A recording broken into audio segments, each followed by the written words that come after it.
let me introduce myself. I'm from CLIFOOD, Sintayehu, coordinator from the Ethiopian side. So this graduate school is from Eastern Africa region, and it was established between the University of Hohenheim and Hawassa University, which they have in common. Both universities started their education in agriculture because food was the most important issue when they were established. The University of Hohenheim was established in 1818, and when there was a food crisis in the region, and the same is true for Hawassa University when it was established as training institution to train farmers so that they support and modernize agriculture since 1970s.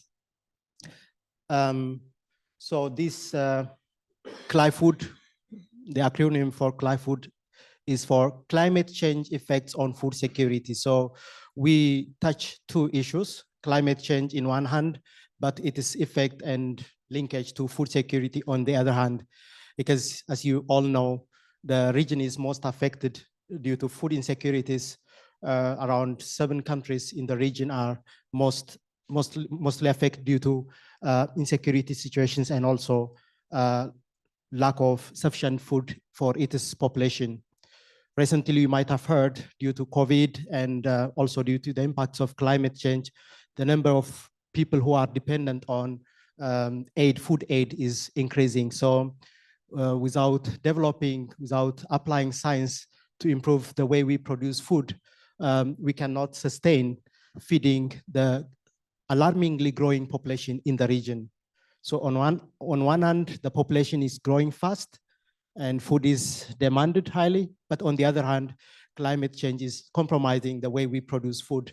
So the time when this CLIFOOD was established is, when it is highly needed. So I'm not going to talk about the whole activity of CLIFOOD. Thank you so much. But rather, I would like to focus on the theme of the current midterm conference, looking at our experiences in terms of digitalizing our activities. By the way, in the original project document, we didn't have so much on these issues, but there were drivers to have several components having ICT tools to be used in our project activities. And one issue is resource constraints and also the time of COVID and the insecurity situations we had in Ethiopia drive us to develop ICT techniques in our project activities. And I will be sharing you some of the lessons we have learned from the CLIFOOD activities. Before I go to my presentation, I don't know, it's not moving. On the intermode, no. This one is not also working. You have to click in the middle. Okay. Before I go to my presentations, let me introduce you with the team members. We have some of them are here already. We have Dr. Nicole. Unfortunately, she had some problem yesterday to travel to Bonn and she couldn't attend.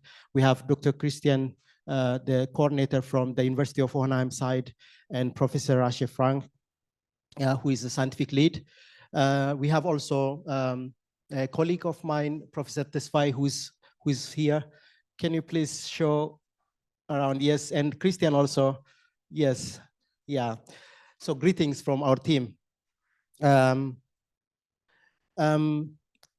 going to focus on these topics. For some of you who attended this for the first time, I will have a brief introduction about CLIFOOD and also the two institutions, which will be followed by main lessons related to digitalization in our project and some of the challenges we have been facing and the way we solved some of the problems we experienced, future directions and conclusions.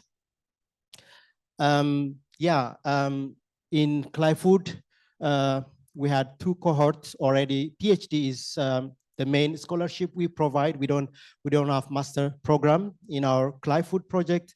During the first cohort, we had 12 PhD students 6 of them were from the University of Hohenheim, and they were based in the University of Hohenheim, and the other 6 were at Hawassa University. All except one from Nigeria are Ethiopians. And even during the second cohort, we had 13 PhDs. Additionally, we have 4 postdoctoral fellows who are connecting between different topics.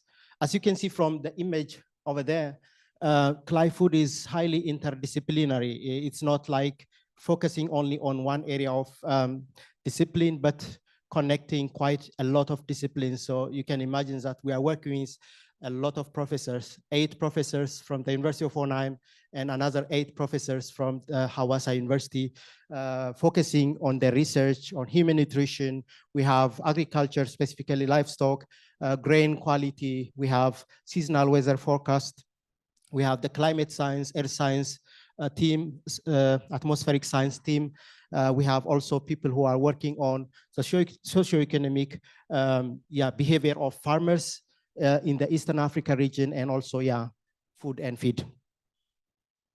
This picture, which is in the background, wasn't there when we had the first phase of CLIFOOD.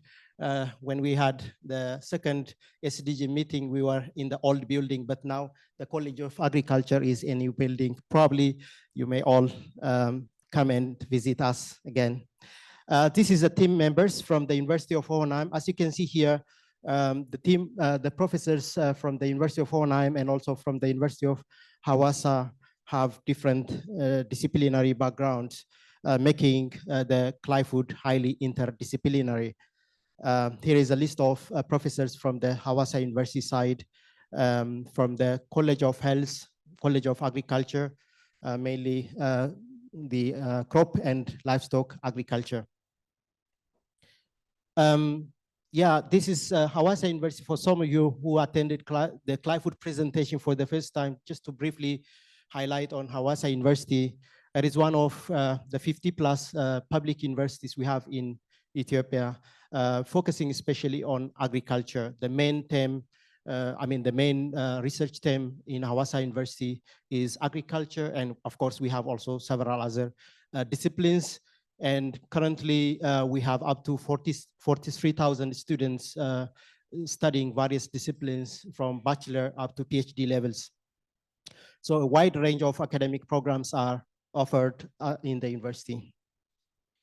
In terms of collaboration, we have over 75 collaborative projects with different universities from Europe, from the US, from Africa, Asia, and among them, we have very strong connection with universities in Germany, and one of them is CLIFOOD, and we have also GIZ supported initiatives, projects as well.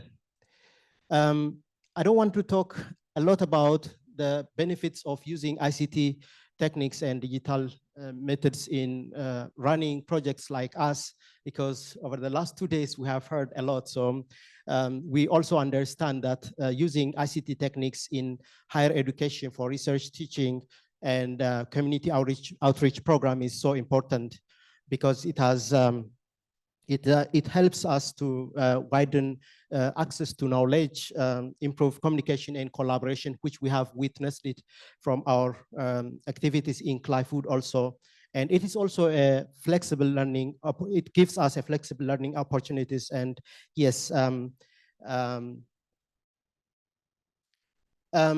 just to briefly highlight on how the structure of CLIFOOD looks like, CLIFOOD, the PhD programs running in CLIFOOD is not like the way we do conventionally.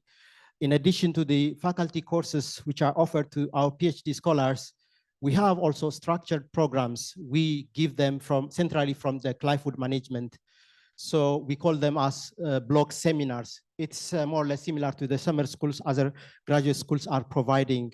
So during the first cohort PhD programs, we had around 6 block seminars.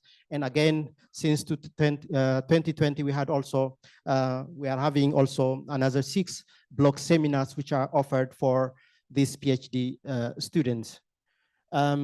Somebody who is, for example, specializing in climate science will have a background information about other disciplines as well, because complex problems of climate and food security cannot be resolved by only singular, disciplinary research. So we really orient our PhD scholars to have a multidisciplinary background so that they can integrate what they do with the rest of disciplines. So these block seminars helps us a lot in equipping our scholars. Additionally, we also give them soft skill trainings. So now comes the importance of using ICT techniques. When COVID was there, when we had security situations, insecurity problems we had in the regions, and we have to switch to another way of doing these classes. So some of the transferable skills we had and we gave to our PhD scholars had helped them to enhance their employability. By the way, more than half of our PhD scholars who are graduated already are all employed. We believe that some of the skill trainings we offered in our program has helped them to be employable. And it also facilitates effective collaboration between partners, and it also improves.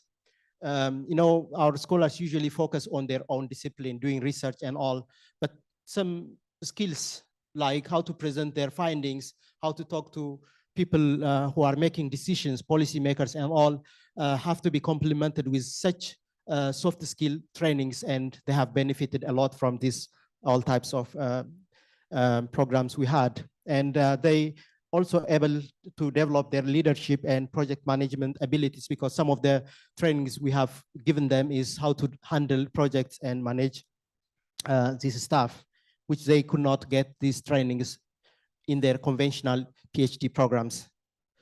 To mention some of them here, sorry that some of the lines are hidden.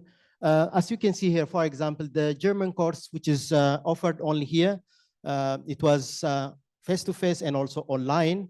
We had also intercultural trainings, which was offered first online.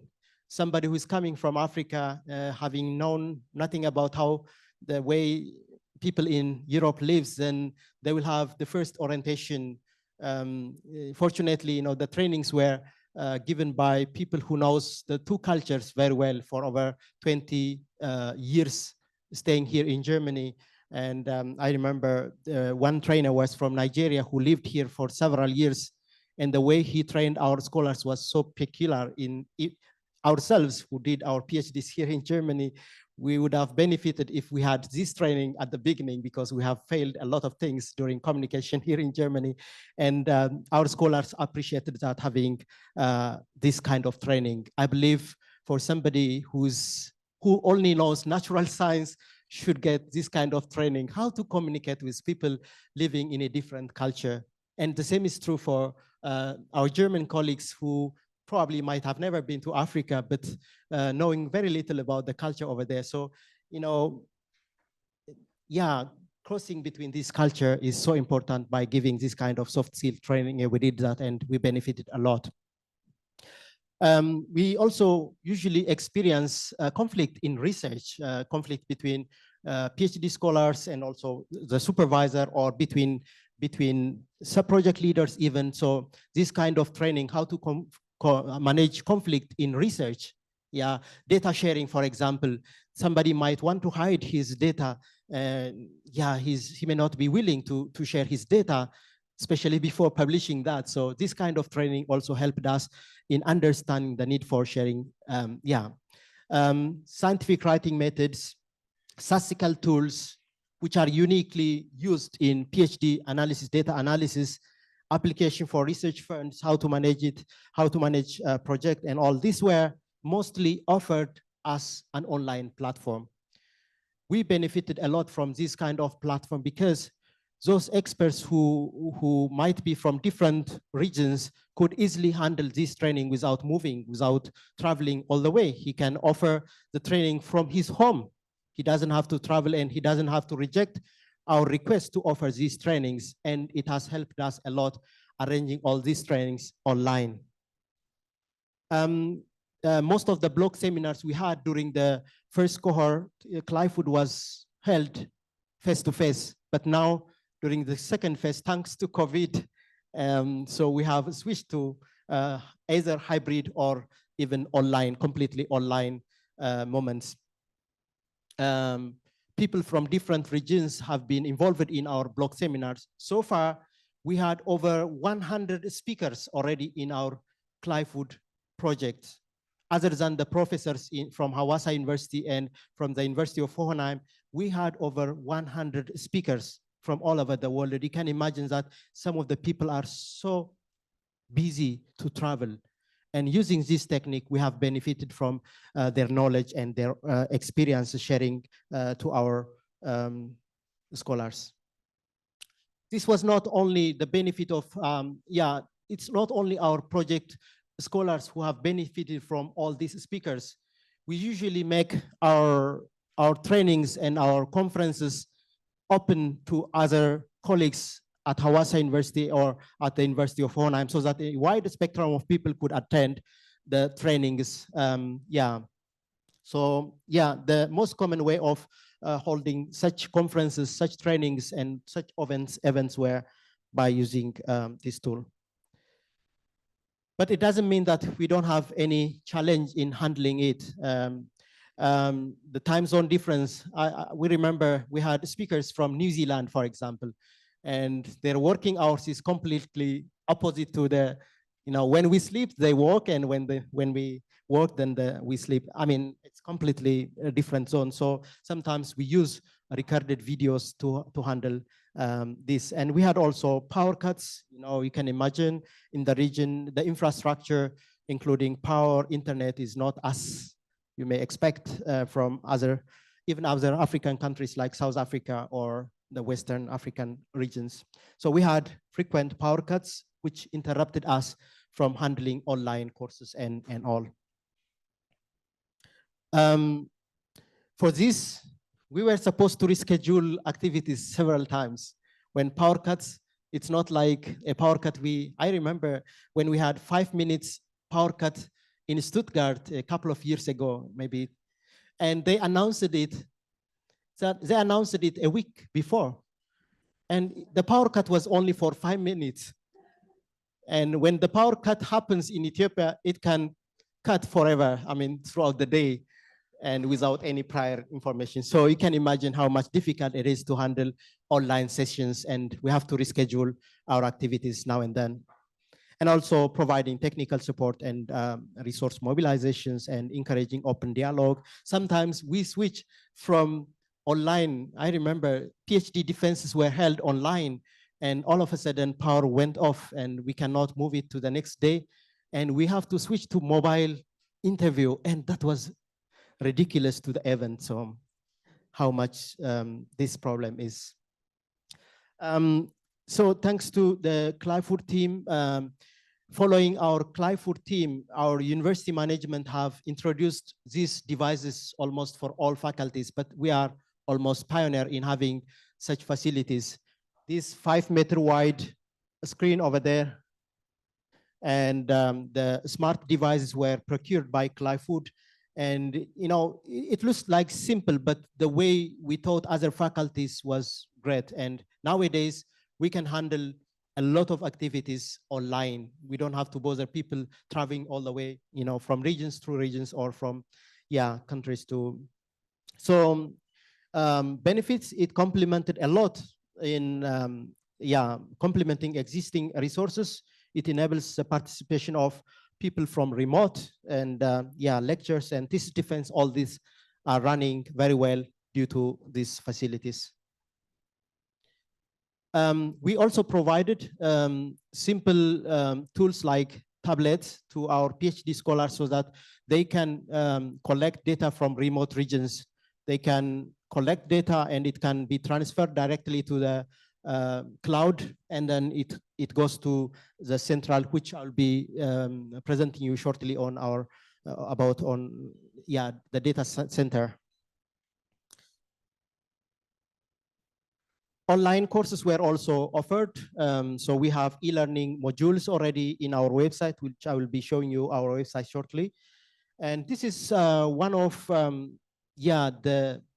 the key issues we have done in CLIFOOD.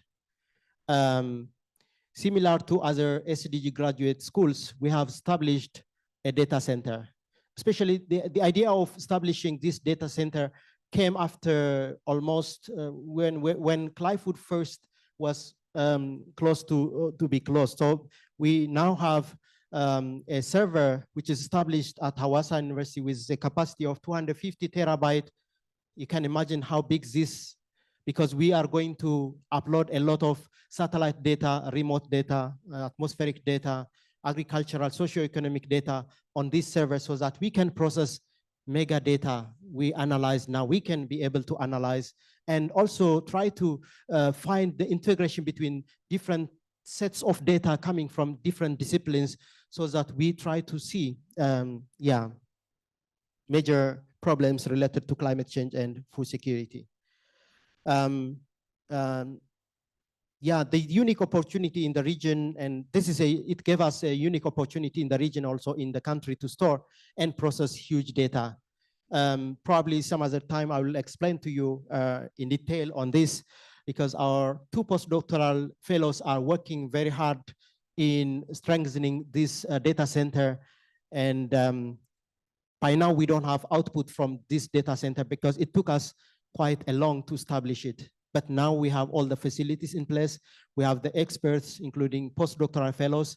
Now we could be able to, you can imagine the amount of data which were generated by 25 PhD scholars and around 4 PhD fellows. So now we can process a lot of data, not only generated by our PhD scholars, but also the data which we get from satellite, Ethiopian Meteorology Institute and all. So we can process mega data. Importance of adaptability in international collaborations. Yeah, we anticipated challenge. An unanticipated challenge like COVID and security has brought us to come up with these solutions. Still technological issues, cultural differences, which we somehow resolved it using soft skill trainings like the intercultural trainings, varied working styles and practices, the time zone difference, which I told you. The time difference between Ethiopia and Germany is not so wide, but when we invite other speakers from other regions, it is, okay, I'm going to conclude. Emphasis on cultural sensitivity, I have said it already, so let me go directly to the conclusion because I'm getting a red card from the moderator. May I quickly show you our website so that you can have more details from the CLIFOOD website rather than, is it visible? So this is our CLIFOOD website, which you can have more details from the website itself. Sorry that we have 2 hubs for the data center. It's not within this domain. We have another domain which still is not open to everyone. We are going to have another one, another website for the data center. Thank you very much.